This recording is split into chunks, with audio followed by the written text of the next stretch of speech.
Let's talk. Giles Brown. It's not very often that an interview drops onto my desk that my producer leaves me with, and I go, blimey, O'Reilly, I've got the collar wobbles before I even start. Because if you know me, gentle listener, and I hope over the 15 years or so I've been doing this job, you know that I have a partiality to the Tull. I have been known to drop in, skating away on the thin ice of a new day, just purely because it makes a darn fine cup of tea. And then, well, I'm going to take it no longer. I went to see Tull play. I interviewed the lead singer, which was one of my most memorable interviews. I went to see them play in Malaga about 12 years ago, where I saw some of the most amazing dancing that I haven't seen since, I think, Woodstock. But there you go. He's shaking his head at the moment, as you can't even remember. I'm joined by the lead guitarist, Martin. Martin, how are you, sir? I'm very good, Giles. Thank you so much. Good to have you. Were you on that? Were you on the Thick as a Brick tour, which was about 10 years ago, or 12 years ago?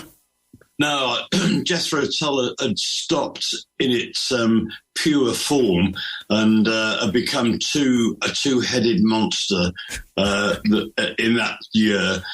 Martin Barre band was starting, and Ian was going his own way with his version of Tull. Right. Okay. So take me then, Martin, back to the other, because people look at, I'm from Stoke-on-Trent, okay? And people look at that particular area and go, like, Wolverhampton, Black Country, the only thing that's come out of there is Jasper Carrot. But Fi, Fo and Fum, sir, I mean, Funky Moped notwithstanding, I mean, we have the Sabbath, we have the Zepp, and of course we have the mighty Tull. So explain a little bit about how you got into this whole music lark. Yeah, well, Birmingham was a melting pot of music, and I'm sure it still is, but we have to mention the great Stevie Winwood and Spencer Davis group, because those are the guys that I used to go and see in Birmingham every week, and Stevie Winwood, his voice was the same then as it is now. It's just unbelievable. And he was like 14 years old. It was just a great place for kids to learn to play, to be able to perform in front of people. There were hundreds of gigs. So every musician had the opportunity to actually go out, get up on stage and play. And once I discovered the guitar, that's all I ever wanted to do. So how did you discover the guitar? Is it the Burt Wilden songbook that everybody else seems to come across? Or how did you get into plucking the strings? That was one of the elements, Burt Weedon, but it didn't hold a lot of magic. I wanted a lot more than that. I was listening to Little Richard, Jerry Lee Lewis, Eddie Cochran, Buddy Holly. I wanted American music. I wanted the American guitar licks. I wanted to play rock and roll. You wanted to play rock and roll. So what was because you didn't sort of spring fully fanned into, I always call it the Tull. But I mean, how did Jethro Tull come about? I mean, were you all sort of jobbing musicians in bands, and then sort of, because if you look at the family history if you do a history tree of who's been in Jethro Tull and hasn't, it makes sort of, I don't know, the House of Saxe-Coburg look like a straight line. There are so many people coming and flying out and coming in again. Yeah. Well, it developed. I mean, in the early days, it was just the four of us. It was a very sort of pure formula. And that's the way bands were back then, the 4 or 5 guys, and you stuck together because you were young, you were hungry, and you all pretty were on the same page musically. So, and we all went through the same stage of learning. We were just playing the hits to make. If you played in a band in England, you sort of had to toe the line with what you played. You couldn't really be out on a limb, otherwise you wouldn't get any work. But but behind it all, we're just hungry for ideas, hungry for information.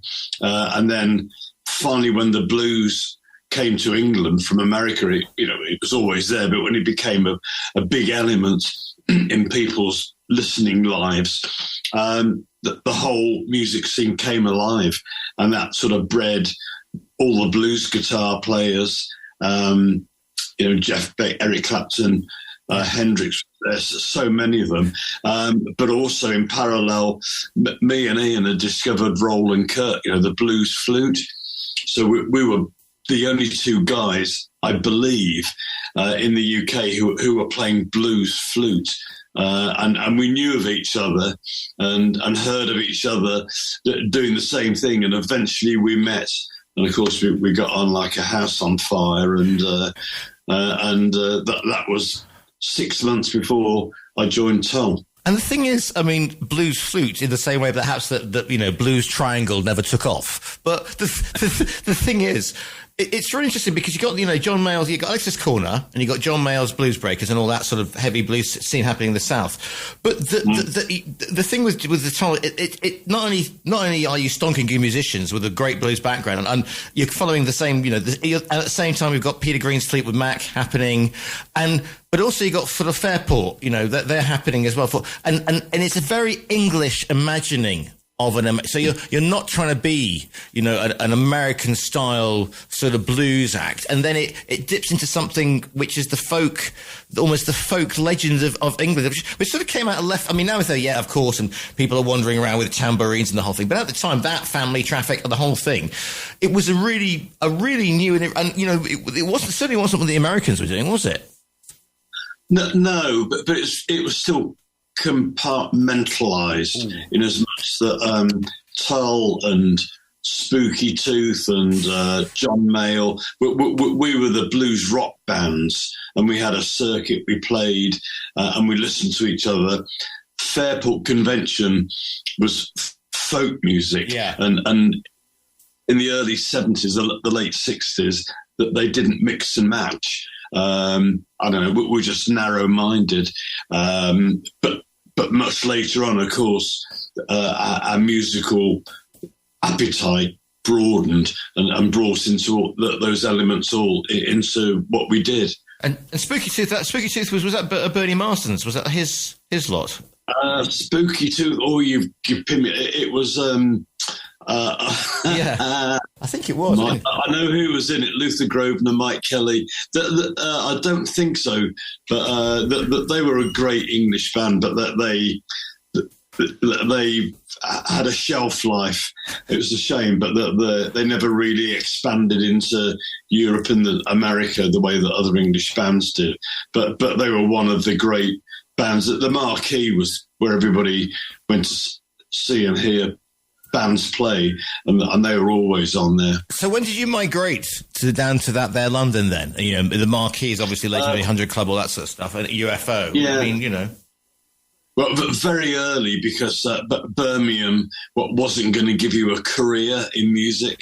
It was a great starting point, and I think, wherever you were, Manchester, Liverpool, Birmingham, Stoke, your dream and your focus was going down to London and becoming a rock star.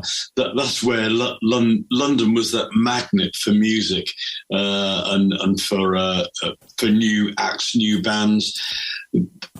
I can't explain why. Well, it just that was the natural melting pot. So you had to be in London to be on the scene. But what I like about this particular period, there's two things I like about this particular period of music. One is the fact that you're all bumping into each other. So you'll have seen a certain, Jeff Lynne, who's, or a Ron Wood who's coming down to do, Roy Wood coming down to do Wizard, and then whatever, the Move and that sort of stuff. And there are various members of Black Sabbath sort of hanging around at the same time. And it's so you can all catch each other's gigs. But because now we live in a world where it's all packaged and everybody knows what everybody else is doing. But at this point, in the business, you're making up as you go along, because there hasn't been, previous to that, music has been packaged like it is now. I suppose, four cheeky chaps from London, or everybody's trying to be the Beatles and everybody's all trying to be an American act. But with this sort of music, it is organic, and they're pushing the boundaries, and it gets, in the mid-70s we go into prog rock, etc. But, it's very much uncharted territory in terms of stadium rock, the sizes that people are playing. So that must have been, the lifestyle. I mean, that must have been an incredible sort of period to be, at the centre of the storm, as it were. We were really lucky, and it was a little sort of exclusive club of bands that were on the very front edge of what was happening in music, and we weren't sort of that wasn't our mode of operation. That was just where we found ourselves, and we're just sort of hungry to move on, to discover things.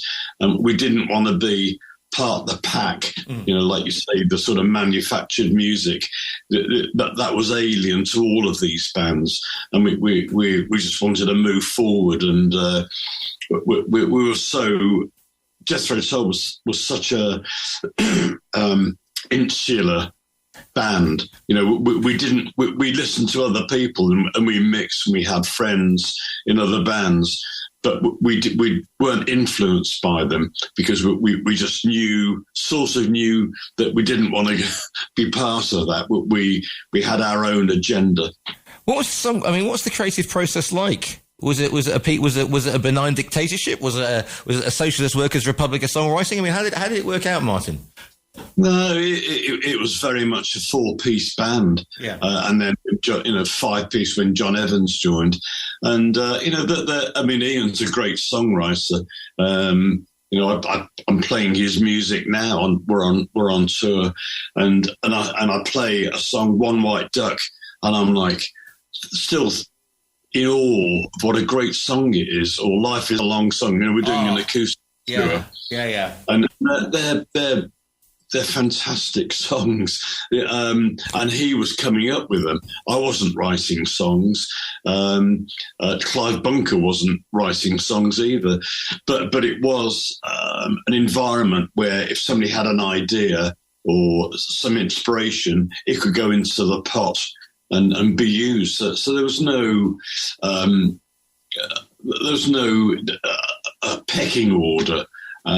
We're 4 guys in the back of a van, and we shared everything. One of the things is the fact, again, the back of the van. A lot of, I know people have gone back to touring now because it's the only way they can sort of make money after the, thanks very much, streaming services. But, at that time, sort of mid-60s to basically mid-70s, 80s, there's an awful lot of touring going on, isn't there? There's an awful lot of touring for all the groups. Yeah, but we thrived on it. We loved doing it, and the most exciting aspect of it, excuse me, was to go to new territory. So we were one of the first bands to go to South America, one of the first bands to go to Australia, Japan, New Zealand,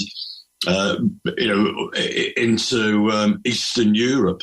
At the time when it was communist countries. Yeah. But it was just fantastic because the kids there knew our music, and they were desperate to hear Western music. And so the whole atmosphere, it was literally electric. And that was our lifeblood. We toured. We worked every week of every year. When I talk to musicians, I'm lucky enough to do this on a regular basis, but I talk about the live experiences being about connection. If you stood on a stage and you're playing in front of an audience, if it goes well, there is no greater rush than the connection between yourself as an artist and your audience. And I should imagine in an Eastern European country, it's not only the connection, it's the release that these people haven't had and haven't been able to experience before. And so it must have been coming at you in waves, Martin. It was wonderful. And of course, the reality of the situation was that the first time we went to South America, we played to 25, 30,000 people every night. Wow. But then I think other bands, we were the guinea pigs. So if we got out of South America, got paid, and our gear was still in the packing cases, other bands said, okay, it works, we can go there. So within a short period, everybody went there. So the next time we played there, we weren't playing to music fans, we were playing to Jethro Tull fans. And so a smaller audience, 5,000-10,000 people, that they were just desperate to hear Western music, whoever it was. And that was that first wave. I just want to ask you this question. It just struck me. When you went to South America, right? So what were you doing? Brazil? Were you doing what countries were you doing in South America? Oh, I can't remember, but definitely Brazil. Definitely, yeah. I'd have to. Well, we'll start.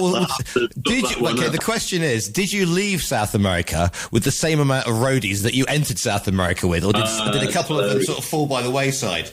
Yeah, I've I've got stories that I can't tell live on air, but it was extreme. Nothing was normal that happened in South America. It was like being, on the Western frontier, in cowboy country. What about Japan? Because I mean, they tend to scream a lot, do they? Japanese audiences when you come on stage. Did you have that, or did they actually sit back and listen to the music? Because I've heard people like even listen to Cheap Trick, that live album that Cheap Trick have, and it's just you can just about make out the band from the whole way through. So did you actually have like a Japanese Jethro, Tull sort of fan base? Well, yeah, we did, but. Okay, this is good. It's. I'll tell you one little funny story. We were popular in Japan, but we were taking the bullet train from one town to another, and we were sort of pumped up with the reception, and we're thinking, we're doing really great here, and we got off. We're travelling to some big town, I can't remember where, and as the train pulled into the platform, there was a sea of young girls, and they're all like looking at the train, and we go, oh my goodness me, wow, here we go, guys, this is great. So we get off the train, and they all run straight past us, and there's like a Japanese band 3 carriages down. They're all going, ah! They completely ignored us. Prague is different in Japan. Prague is different in Japan. What was the studio experience like? Did you go in with some clear ideas of what you're going to do? Because again, this is a time when technology is changing at the same time. So you think of obviously Pink Floyd with with Dark Side of the Moon. They pushed about every hi-fi salesman's dream was that album. Look, stereo sound, people. Did you find that a hindrance, or was it a help? I mean, were you trying to do something completely different from the live experience? Well, I think essentially we're just trying to get what we did onto tape as pure as possible. We weren't looking for the gizmos and the weird side of it. It was just purely our music, going from A to B with the least amount of processing possible. So what the mic heard is what you heard on record. But I always think of early studio days that it turned around, because we were almost naive going in there. We didn't know how anything works, and we're in awe of the studio engineer, the producer, the tape operator. These were all guys that did things we knew nothing about, so that they were sort of in control, although we knew what we wanted, but they were the guys that made it happen, that enabled us to make records. And of course, it slowly turned round. And later on in the Tull's career, the studios got bigger and bigger and more expensive.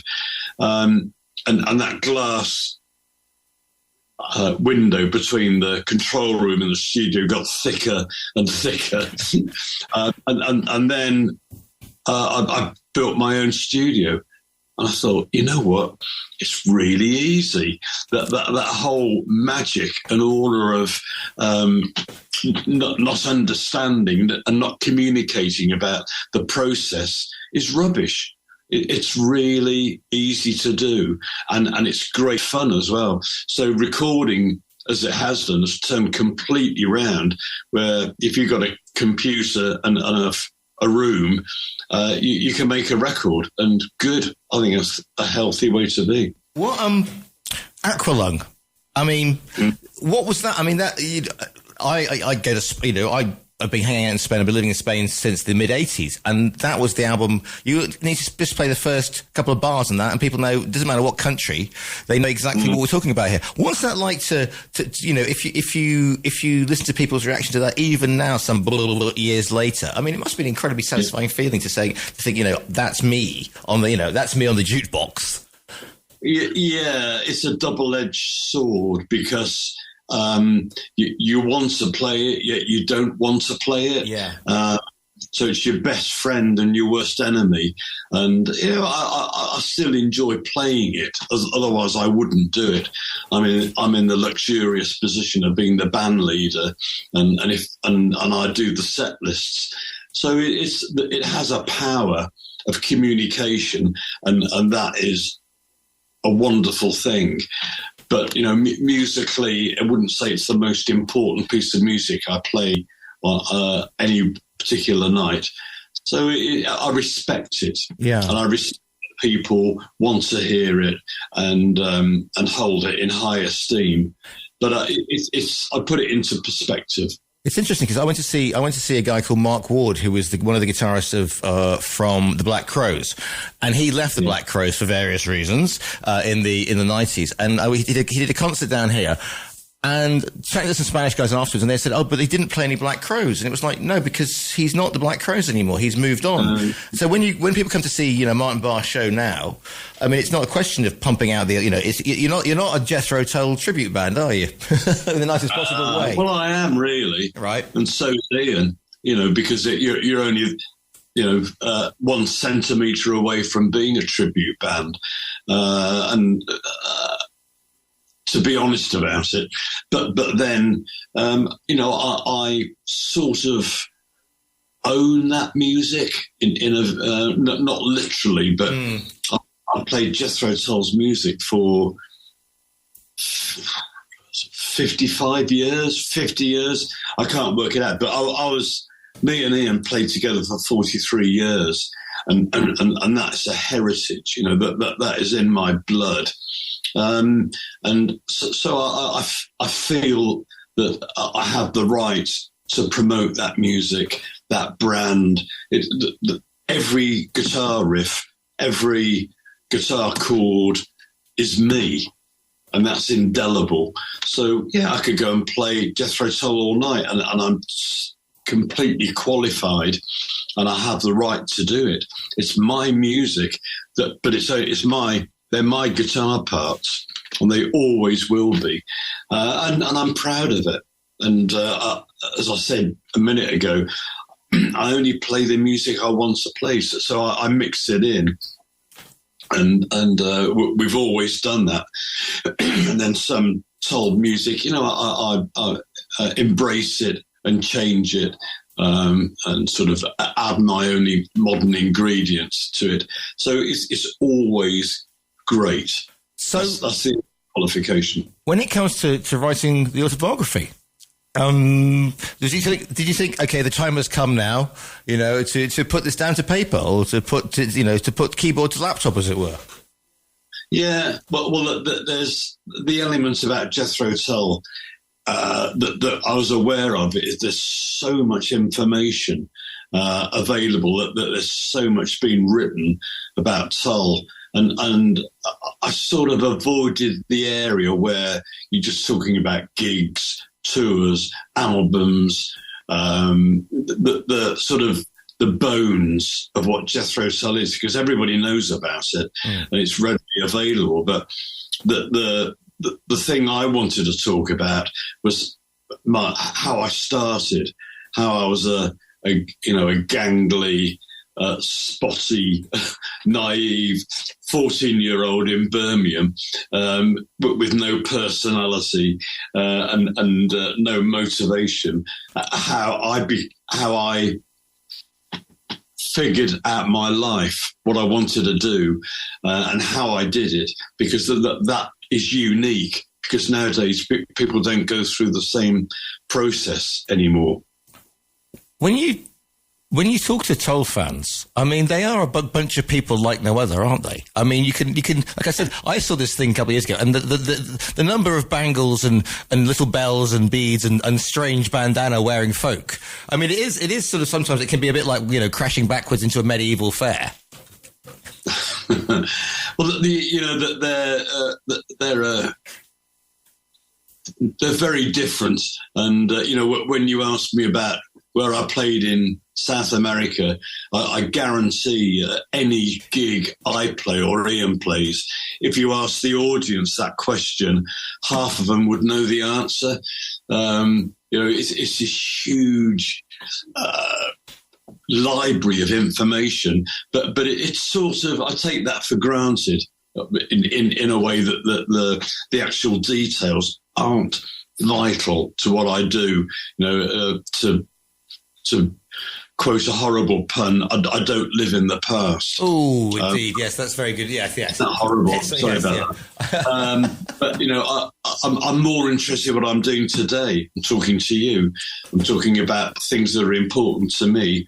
Last night I played a gig, and it was fabulous. Tonight I'm playing a gig, and I hope that's going to be fabulous as well. And then I'm thinking about what I'm going to be doing next year. It's always looking forward. Isn't that the wonderful thing, though? Because your career has allowed you to do that, and millions and millions of people don't have that. Haven't been able to have that opportunity, and yet you can go and you can play every night in a gig, and you connect with people, and it means something to people, Martin.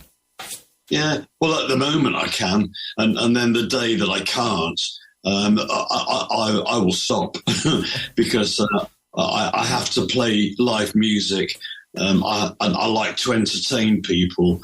I love playing guitar and I love playing my flute, but I would never be that tribute band, because then you're just looking backwards, and I've never been a person to do that. I think Ian's the same.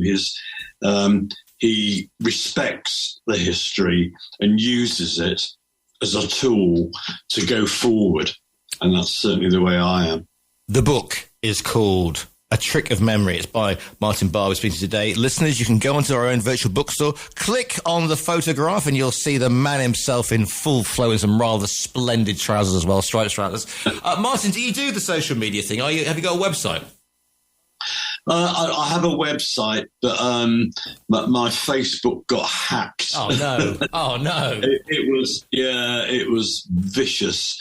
So I'm sort of building it back up again. I don't do it personally, because if I have a minute in the day, I pick my guitar up, and so that's my priority. I love life, and my life is more of an active one.